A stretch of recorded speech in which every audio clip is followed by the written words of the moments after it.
passer au dernier intervenant de la matinée, qui a la lourde tâche, j'ai envie de dire, de nous ramener tous ces concepts, j'ai envie de dire, dans la vie quotidienne du management et comment faire vivre l'intelligence collective d'une équipe, d'une institution.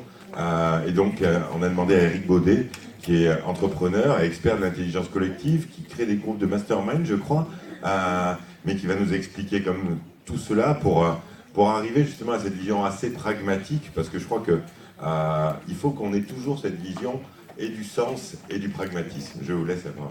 Je pourrais avoir un micro. Moi, je bouge. Je bouge plutôt l'autre, peut-être avec le fil, si ça ne vous gêne pas, ça marche mieux. Ah, alors je vais prendre le fil.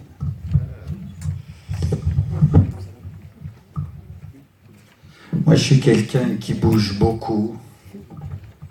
Et dans l'assurance collective, il y a le mouvement.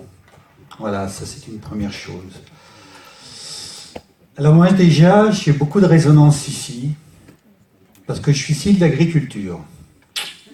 Donc je suis ici aujourd'hui, mais je suis ici de l'agriculture. Donc c'était une de mes premières passions. Bien sûr, l'intelligence collective, c'est beaucoup de résonance. Et je vais aller aussi rebondir sur mes deux prédécesseurs. C'est une chance. Car vous ne pouvez pas faire d'intelligence collective si vous ne développez pas d'abord votre leadership. Je dis autre chose d'une autre manière. Qu'est-ce qu'il y a l'autre côté de l'intelligence collective pour équilibrer les choses? Il y a votre leadership. C'est pour ça qu'on demande aux managers d'aujourd'hui de développer leur leadership. C'est pas par hasard. Pour rebondir à la première question de monsieur au niveau des nouvelles générations de tout début, l'intelligence collective, c'est pas une mode. C'est parce que les nouvelles générations veulent collaborer. Ils veulent pas participer, ils veulent collaborer. Ils veulent vraiment le co. C'est un niveau supérieur. Et c'est pas une mode, c'est une nécessité. Voilà, ça sera mon préambule. Alors, là, je vais déjà beaucoup démarrer carrément dans quels sont les facteurs clés de la réussite de la bienveillance. Donc là, je vais vous partager mon expérience. Voilà, j'ai beaucoup pratiqué, j'étais 30 ans manager. Depuis 10 ans, je suis un petit peu tombé dans une autre potion magique qui était l'intelligence collective. C'est quelque chose que je cherchais depuis beaucoup de temps et que j'ai trouvé grâce à plusieurs mentors. Et je vais vous dire mon expérience. Donc c'est comment je procède vraiment concrètement dans mes groupes de mastermind ou quand j'aborde une première équipe ou quand je facilite quelque chose. J'ai facilité au mois de juin un événement citoyen dans une mairie où le maire voulait faire de l'intelligence collective. Quand il m'a vu arriver, il avait un peu peur parce qu'il avait peur de ce qui pouvait émerger. Et en fin de compte, ça s'est super bien passé. Mais il y a une philosophie dans notre approche de l'intelligence collective, c'est de pouvoir faire émerger quelque chose que personne n'avait imaginé. C'est-à-dire, il ne faut pas chercher un résultat. Il faut être confiant que ce qui va émerger, ça va être meilleur que ce qu'on aurait pu tout imaginer. Et ça se passe toujours comme ça. Donc il faut apprendre notamment le lâcher-prise. Il faut lâcher prise sur le résultat, sur le contrôle. Et mon approche de l'intelligence collective, c'est prenez le temps de la relation, la tâche s'occupera d'elle-même. Et aujourd'hui, on s'occupe plus de la tâche, mais pas de la relation. Et encore plus, j'ai un livre que je peux vous conseiller à l'écoute de tout ça, qui va vous donner peut-être des idées, qui est Reinventing Organization de Frédéric Laloux. Et notamment, il y a 10 expériences, mais il y en a une qui a beaucoup de résonance avec vous, les EHPAD. C'est le phénomène Buurtzorg aux Pays-Bas. Ils ont révolutionné complètement les soins auprès des personnes. Burzog, le livre Reinventing Organization. Ils ont une obligation, quand ils rentrent, c'est ces infirmiers.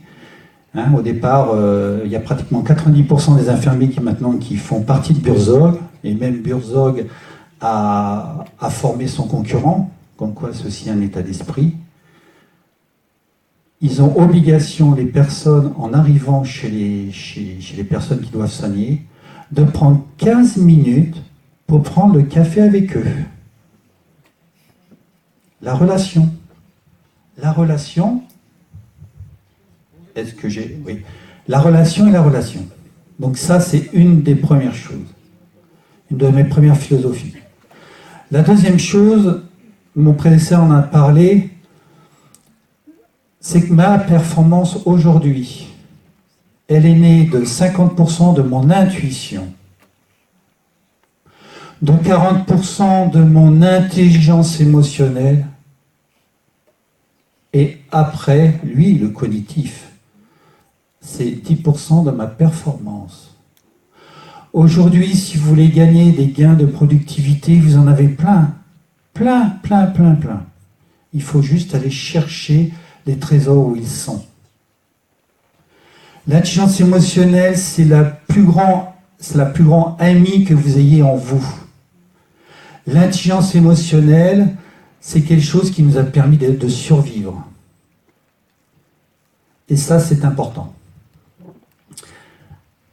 Alors, une première chose pour vraiment développer l'intelligence collective, c'est le cadre. Le cadre, c'est un bon moyen de prendre soin, bienveillance, prendre soin, donc je le dis d'une autre manière, mais c'est la manière que je dis, prendre soin des interactions. L'interaction, c'est ce qu'il y a d'invisible. On est à peu près, allez, on va dire 100. On va faire un chiffre rond. J'essaie de ne pas faire d'erreur de calcul, parce que là, j'ai un spécialiste. Si, imaginons qu'on était une équipe, il y aurait une équipe, il y aurait 100 personnes, et il y aurait à peu près 5000 interactions simples. C'est-à-dire, imaginons que j'ai un fil, que chacun est relié avec toutes les personnes avec un fil, il y en a 5000. Imaginez le levier que vous avez à votre disposition. Moi, quand je travaille, ce n'est pas sur le groupe. Je travaille sur les individus, mais je travaille d'abord de prendre soin sur les interactions. Surtout qu'elles sont en plus complexes, parce que les interactions avec les niveaux hiérarchiques, les niveaux descendants, avec vos résidents, vous voyez la complexité. Donc c'est de prendre soin des interactions, des individus, des équipes, tout en installant, alors ça c'est une parité, ça c'est une de mes valeurs, la sécurité psychologique. Ça c'est des études d'Harvard qui ont été faites. La sécurité psychologique, c'est que les personnes peuvent dire la possibilité de dire tout ce qu'ils veulent, dans le respect, mais qu'ils peuvent dire tout. Un jour, il y a eu des morts à cause de ça, une navette spatiale qui est partie, et pourtant il y avait un ingénieur qui avait dit « Attention, ça part là, mais on part dans des conditions, on n'a jamais testé. » Et le grand patron de la NASA, il a dit « Non, c'est bon, on a un timing respecté, on le fait. » Et la navette, elle est tombée. Et il n'y avait pas cette sécurité psychologique. Indépendant des niveaux de subordination présents qui permet d'anticiper bon nombre de conflits, tensions pour le futur. Le cadre est important. Comment vous, manager, vous pouvez recadrer s'il n'y a pas de cadre? Question toute simple. Le jour où vous recadrez, c'est par Gunbox. Et le meilleur des cadres, c'est quand il est co-créé. Il y avait dans le titre co-créer l'intelligence collective. La co-création, c'est la base de l'intelligence collective. Moi, si aujourd'hui, et le leadership de l'intelligence collective, et je rejoins un petit peu sur ce qu'il a dit, le leadership de l'intelligence collective, c'est qu'à un moment de dire « je ne sais pas ». Je ne sais pas. Ou c'était peut-être M. Kahn qui disait ça. Je ne sais pas. Alors qu'en général, le manager, il doit tout savoir. Moi, aujourd'hui, je ne sais rien. Et plus je sais, moins je sais. Comme disait un de nos chanteurs préférés. Le cadre est important. Co-créer un cadre, il faut que le cadre il soit explicite et il faut qu'il soit pour tout le monde pareil. Moi, quand je fais des formations, je pose mon cadre et les gens ont le droit de me recadrer. C'est normal. Parce que je suis en parité avec eux. Et je leur dis même merci quand on me recadre. Parce que ça veut dire qu'à un moment donné, il y a quelque chose qui n'a pas été. Le cadre est très puissant. Aujourd'hui, vous voulez régler les tensions, les conflits, le cadre va vous en enlever 90%. Je pèse mes mots. Par contre, il ne faut pas l'imposer. Vous pouvez le poser. Quand je fais des conférences, je pose des cadres. Mais dans une équipe, je co-crée le cadre. J'ai fait une formation de management collaboratif à Casablanca la semaine dernière. On l'a timé, parce que je ne savais pas trop. Je savais que ce n'était pas long. Ils étaient cadre en 1h15. Imaginez en 1h15 ce que vous pouvez récupérer. C'est énorme. Oui, alors il y a des gens qui vont dire c'est une perte de temps. Prenez le temps pour en gagner. Le cadre, c'est une chose qui en fait partie. Autre chose, le respect. Souvent on dit qu'il faut respecter l'autre, mais d'abord, et là on en revient encore avec cette philosophie de Gandhi, parce que je suis en plein dedans, il a prêché un convaincu. Il faut d'abord vous respecter pour pouvoir respecter l'autre. Tout part de soi. Si je respecte pas mes valeurs, je ne peux pas respecter l'autre. Si je ne peux pas poser une idée et que je n'ai pas la sécurité psychologique, je ne suis pas en respect avec moi et je ne suis pas bien, donc je ne suis pas bienveillant avec moi. Il faut d'abord être bienveillant avec soi pour être bienveillant avec les autres. Il faut d'abord se respecter soi pour respecter les autres. Et c'est cette dualité qui est très importante entre l'intérieur et l'extérieur. C'est pas que respecter l'autre, c'est respecter soi. Et dans le respect, il y a encore un truc super mieux que je vais essayer de faire. Et je vous permettrai de me recadrer là-dessus. Il y a le respect du temps. Donc si là vous êtes averti, si je dépasse le temps, vous pouvez me recadrer. Ça sera OK. Il y a le respect de l'environnement. Il y a le respect de tout. Le respect de ses engagements. Et être responsable. Et là, je reviens un peu à ce que disait notre ami Einstein. Vous ne pouvez pas vous pouvez pas faire le respect de l'autre, uniquement le respect de l'autre. Il faut monter d'un cran. On ne peut pas traiter le problème là où il est créé. On ne peut pas traiter le respect de l'autre en restant sur le respect de l'autre. Il faut monter d'un cran en ayant le respect. Et avec le respect, on va traiter le respect de l'autre, de soi, de l'environnement, du temps. C'est un exemple, par exemple, par rapport à ce que M. Biaggi nous a dit. C'est puissant, hein.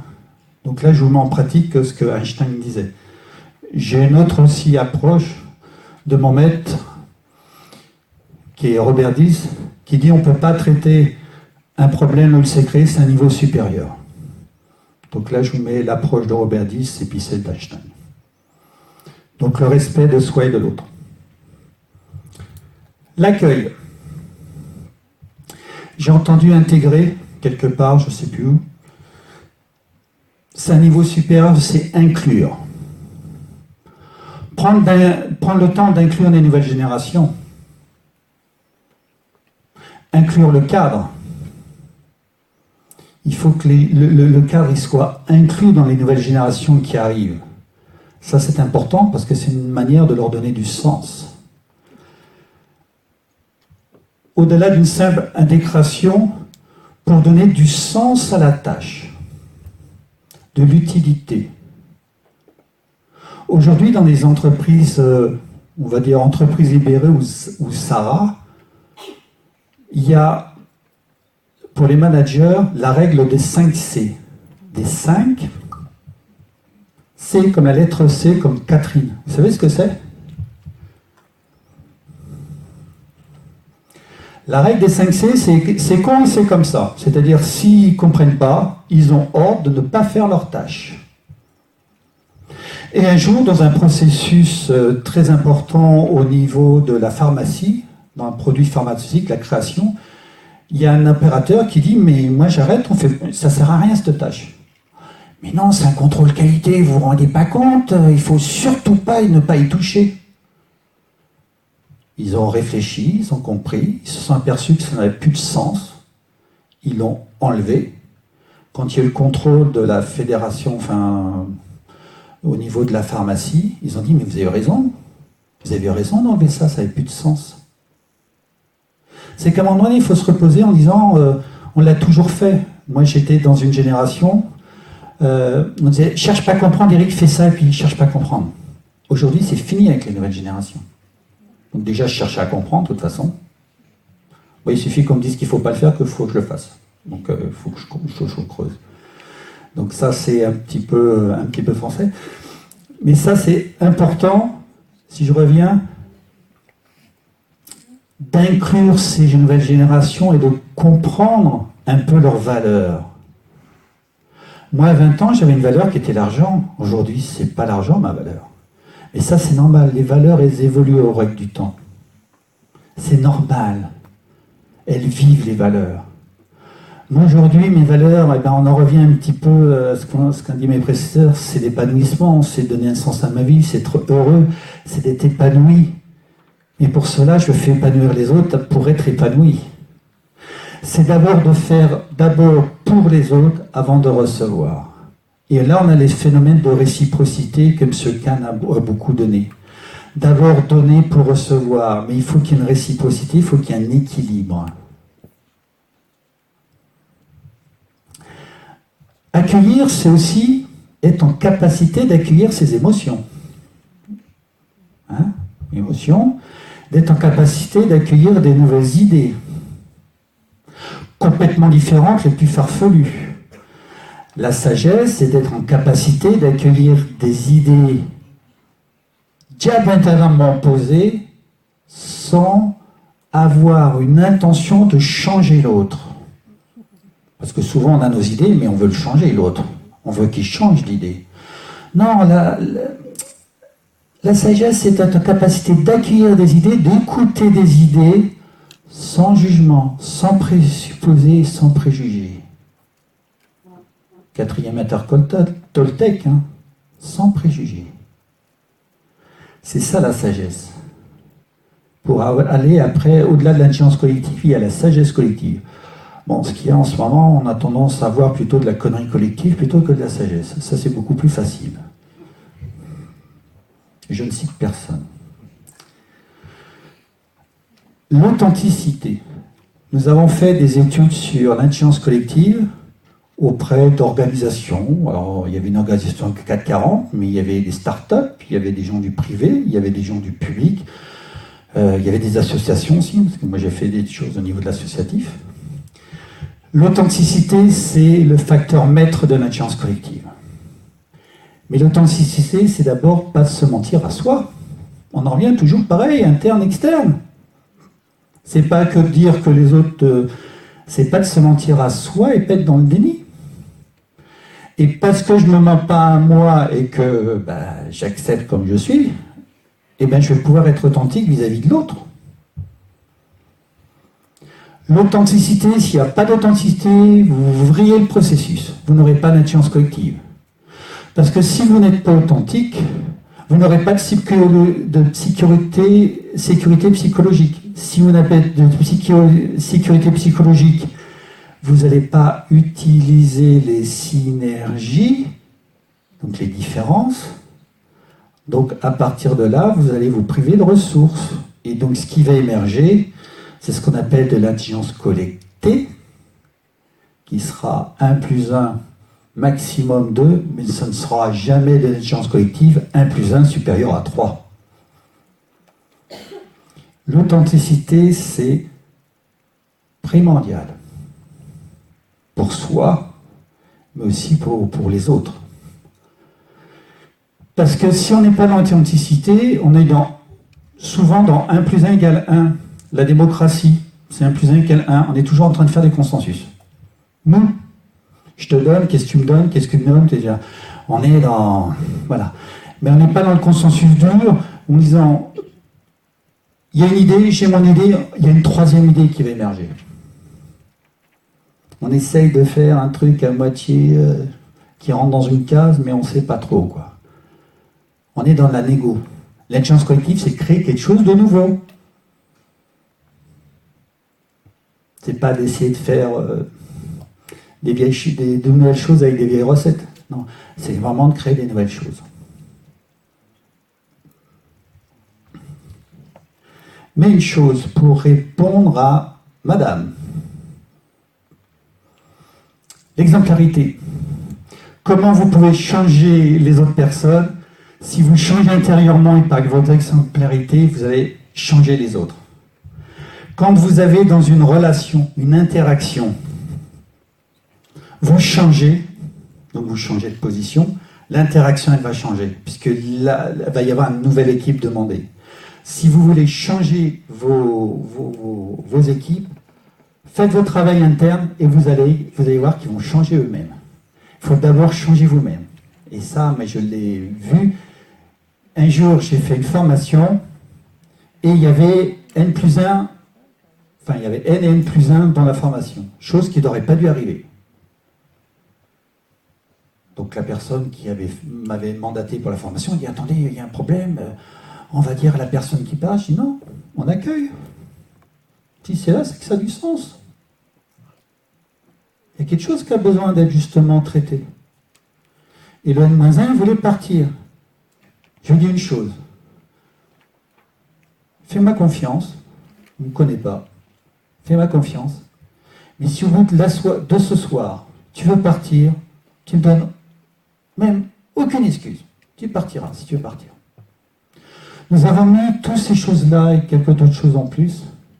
Et son N plus 1 est allé la voir. Elle a dit, tu sais, ça fait 10 ans qu'on bosse ensemble. Ça n'allait pas. Mais maintenant, j'ai envie de travailler avec toi, quoi. On va faire des choses ensemble et il y a eu la réciprocité. Son manager de N plus 1 est revenu un jour plus tard dans son organisation. Et elle m'a dit, j'ai ouvert la porte de mon entreprise. Et les gens lui ont dit, mais qu'est-ce que t'as fait? T'as changé. Elle avait pris conscience qu'elle ne pouvait pas travailler sur les autres tant qu'elle ne travaillerait pas sur elle. Déjà, elle l'avait dans son état d'esprit. Et ça, c'est vu. Et ça, c'est puissant. Par contre, c'est invisible. C'est la puissance. Le leadership, changez vous-même et vous changerez le monde. Ouais, je redis un peu ce qu'a dit Gandhi, hein. Mais c'est vrai. Développez votre leadership et vous développerez de l'intelligence collective. Et si vous faites que de l'intelligence collective sans développer le leadership, ça ne va pas le marcher. La confrontation, elle est nécessaire. Comme un caillou qui part du haut de la montagne, vous savez, qui est un peu brut, c'est par les frictions dans le torrent qu'il va devenir lisse et qu'il va être beau. La confrontation est nécessaire et utile dans le débat. J'aime bien chez les juifs, alors je crois que c'est... On va me dire si c'est vrai, parce qu'on a quelqu'un qui aime bien ça. Chez les juifs, quand il y a 10 personnes qui s'encaissent, c'est pas normal. C'est trop beau. Ils vont essayer de trouver quelqu'un qui n'est pas d'accord par rapport à ce qu'ils disent. Ils vont chercher quelqu'un et ils vont partir de son désaccord pour essayer de trouver quelque chose de nouveau. Je trouve la démarche super intéressante. La confrontation est utile, mais d'idées, pas d'ego. On n'est pas là pour comparer la longueur. Hein. On est là pour confronter nos idées. Pour qu'émerge quelque chose. Pour revenir à ce que disait M. Biaggi tout à l'heure, tout d'abord, il faut trouver un point de résonance, quelque chose qui nous intéresse. Vous, c'est la santé, ou c'est le soin aux personnes âgées, voilà, ça c'est une résonance. Après, on va utiliser toutes les différences. Différences d'âge, différences de culture, différences de génération, différences de d'éducation, différence de, pour faire de l'émergence. Mais vous ne pourrez pas faire de l'émergence si vous n'avez pas fait les 2 premières étapes. Si vous n'avez pas trouvé un point de résonance et si vous n'êtes pas intéressé aux synergies. Et pour s'intéresser aux synergies, c'est prendre soin de l'autre. Prendre soin de soi, prendre soin, c'est de connaître. C'est de connaître. C'est de connaître. Donc la confrontation est utile. Confrontation d'idées, hein.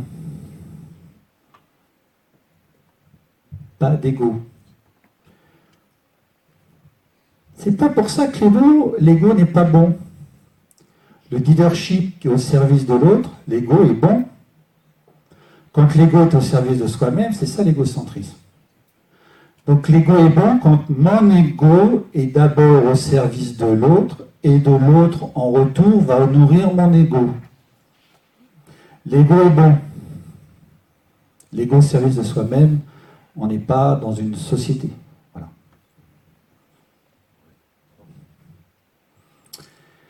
La sagesse, donc c'est ce que je vous disais, c'est écouter l'autre sans avoir l'intention de changer l'autre. Et une chose importante qui pour moi est là, une chose importante, c'est l'état d'esprit dans lequel vous le faites. Il faut avoir un état d'esprit positif. Si vous montez des équipes avec des états d'esprit positifs, ils vont tout faire pour que ça marche. S'ils ont un état d'esprit négatif, ils vont tout faire pour que ça ne marche pas. Et donc, ma bienveillance, c'est de la bienveillance sans complaisance et sans tolérance extrême. Parce que si je suis avec que de la bienveillance et qu'on te dit « Ah non, tu ne peux pas me dire ça, hein, tu n'as pas le droit de me le dire ». Je peux être, entre parenthèses, bienveillant avec l'autre, mais je ne serai pas bienveillant avec moi-même parce que je n'aurais pas été en capacité de pouvoir poser ce que je dis. La bienveillance, pour moi, c'est la bienveillance sans complaisance. On a travaillé 2 ans dessus pour déterminer ce mot. C'est en capacité de pouvoir le dire à travers un cadre qui vous amène de la liberté. Merci.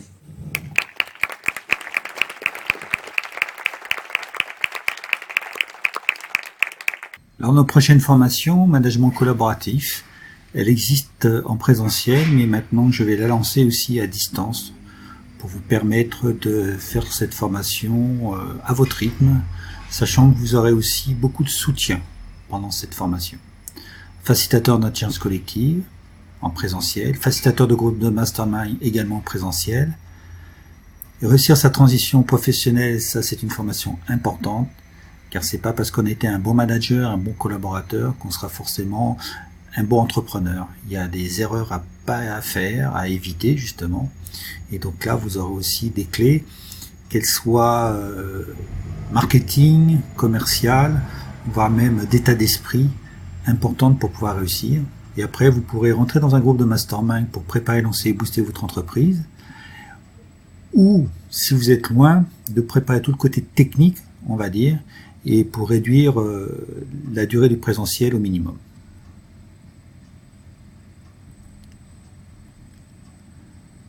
Vous avez aussi nos articles pour compléter un peu cette conférence, d'authenticité et bienveillance sans complaisance, donc qui complète justement le thème d'aujourd'hui, le désengagement-engagement, j'en ai parlé aussi, le collectif 8 mai, j'ai parlé un peu des interactions, mais là vous irez pouvoir aller plus loin. J'ai parlé aussi de l'intelligence collectée et collective, donc là vous aurez aussi d'autres choses pour compléter ça. Einstein, on en a beaucoup parlé, et aussi la dynamique des énergies, et qui est très important, notamment dans la bienveillance, et la bienveillance sans complaisance, le cadre et des interactions.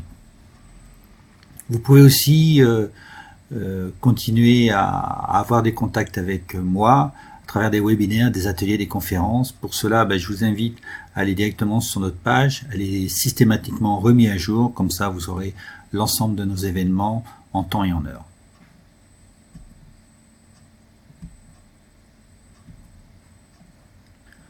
Si vous voulez me poser des questions, vous pouvez soit m'envoyer un mail, soit vous pouvez rejoindre ma page Facebook, la nouvelle page Facebook qui est vraiment dédiée à tout ce qui est management collaboratif, l'intelligence collective, groupe de mastermind, à EB Consult Nice, sur ma page Facebook, c'est ma nouvelle page Facebook.